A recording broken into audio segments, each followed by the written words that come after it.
Picture two neighbors. Let's call them Dave and Mike. Both are 55 years old. Both have worked at similar corporate jobs, making similar middle-class salaries for the past 30 years. One Friday afternoon, Dave is packing up his desk for the last time. He's retiring early, trading his long commute for a fishing boat and spending more time with his grandkids. Mike, on the other hand, is staring tiredly at his computer screen, realizing he's got at least another 10 long years before he can even think about hanging it up. What exactly is the difference here? Did Dave win the lottery? Did he inherit a fortune from a long-lost uncle? No. The truth is much less flashy, but a whole lot more powerful. Dave simply harnessed one specific behavioral routine over his working life.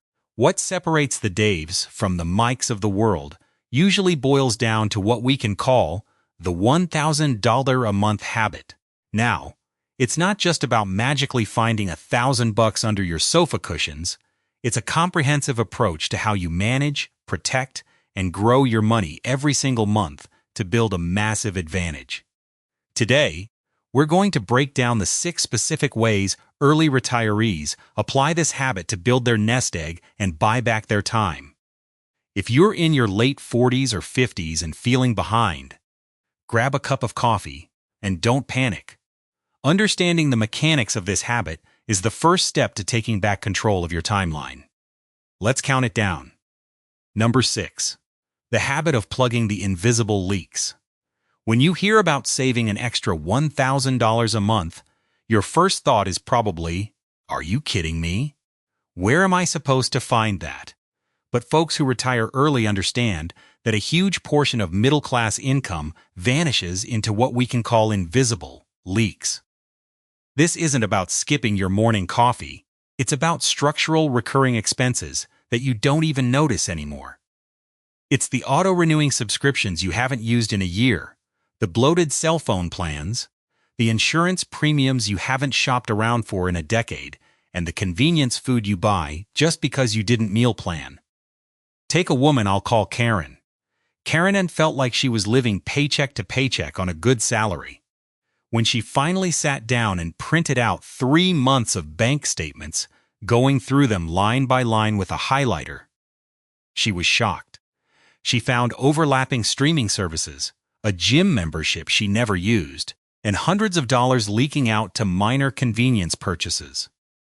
When people actually do a deep dive audit of their lifestyle, a common range is finding $300 to $500 a month in completely unused or inefficient spending. Early retirees make a habit of doing this audit twice a year. They aggressively plug those leaks and immediately redirect that saved money toward their future. They don't just spend less, they deliberately capture the savings. Number 5. The habit of the raise freeze. If there is one silent killer of early retirement dreams, it is lifestyle creep. You know how it goes. You get a promotion, you get a raise, and suddenly you feel like you deserve to upgrade your car, move into a slightly bigger house, or take fancier vacations. The money disappears just as fast as it arrived. The $1,000 a month habit relies heavily on combating this through something called a raise freeze. Let's look at a fictional couple, Tom and Sarah. In their early 40s, they both got significant bumps in pay at their jobs. But instead of trading in their 5-year-old sedans for luxury SUVs, they pretended the raises never happened. They kept living on their old income level. Every single extra dollar from those raises was automatically routed away from their checking account and into their investments. Many financial educators note that a typical professional might see their income grow by 3 to 5% a year, on average, over a career. If you can freeze your lifestyle for just 5 to 7 years during your peak earning period in your 40s or 50s, banking that difference is one of the easiest ways to organically cross the $1,000 a month savings mark without ever feeling like you're depriving yourself. You just keep living the life you were already perfectly happy with. Number 4. The habit of starving wealth-stealing debt. It is incredibly difficult to save $1,000 a month for your future if you are sending $1,000 a month to a bank in the form of interest payments. People who manage to retire at 55 have usually developed an absolute allergy to consumer debt. They understand the simple math. Compound interest is a miracle when you are earning it, but it is an absolute nightmare when you are paying it. Consider a guy we'll call Greg. Greg loved his brand new pickup trucks. He traded his truck in every 3 years, always rolling over a little bit of negative equity, until he was staring at a massive monthly payment. These days, average new car payments often hover around $700 or more, and when you add high-interest credit card debt into the mix, it's easy to see where your retirement money is going. Greg finally had a wake-up call. He sold his shiny truck, bought a reliable, 10-year-old used sedan for cash, and aggressively paid down his credit cards. Suddenly, he had nearly $1,000 a month freed up in his budget. Early retirees don't just try to out-earn their debt.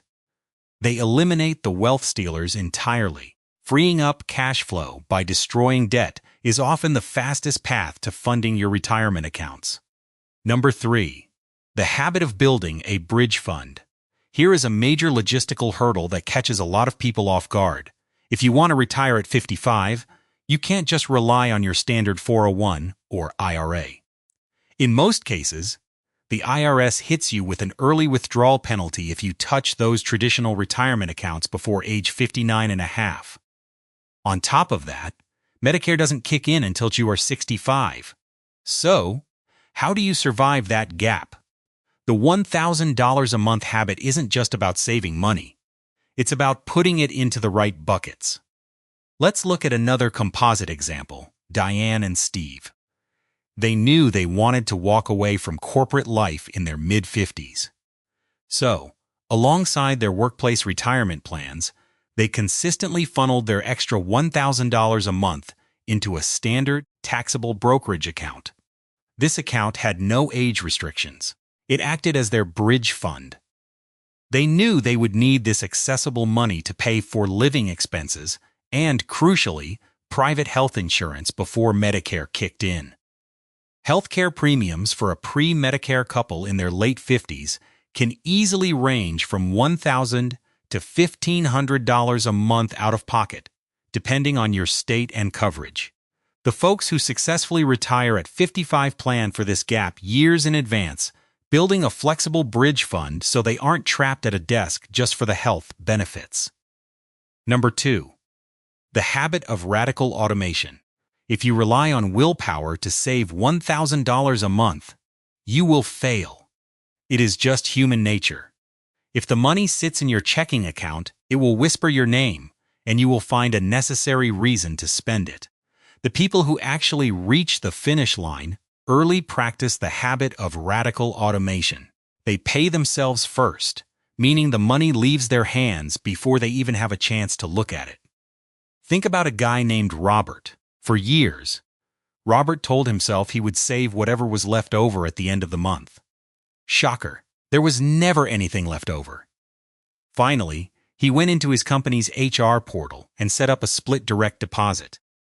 Every time he got paid, a set percentage went straight into his 401(k). Another chunk went straight to his bridge fund, and only the remainder landed in his checking account to pay for groceries and bills.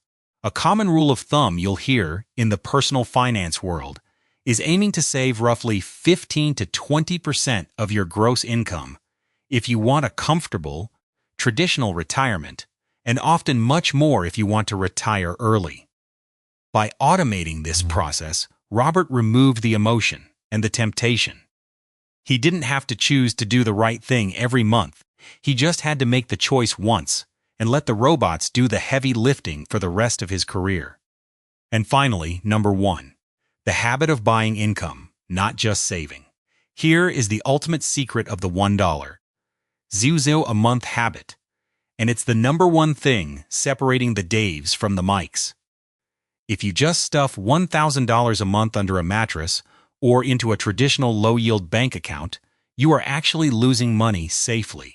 Inflation will slowly eat away your purchasing power, and you will never reach the critical mass needed to retire at 55. Early retirees don't just save money, they aggressively use that money to buy income-producing assets. Take a woman I'll call Linda. Linda used to be proud of her growing savings account until she realized the interest she earned couldn't even keep up with the rising cost of groceries. She shifted her habit. Instead of just saving, she started investing her $1.00 in a month into broadly diversified index funds, representing pieces of thousands of the world's most profitable companies. Historically, broad stock market indexes have often returned an average of 7 to 10% per year over long decades. Now, we always have to remember that the market fluctuates wildly in the short term, and past performance never guarantees future results. But over a 20 or 30-year timeline, compounding interest is the heavy machinery that builds wealth.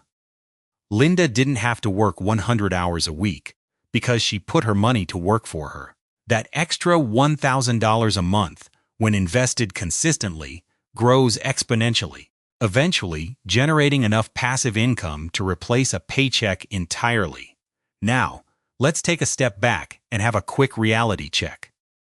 Everything we've talked about today is for general education and shouldn't be taken as personalized financial advice. We all know that life happens. Your circumstances are totally unique to you.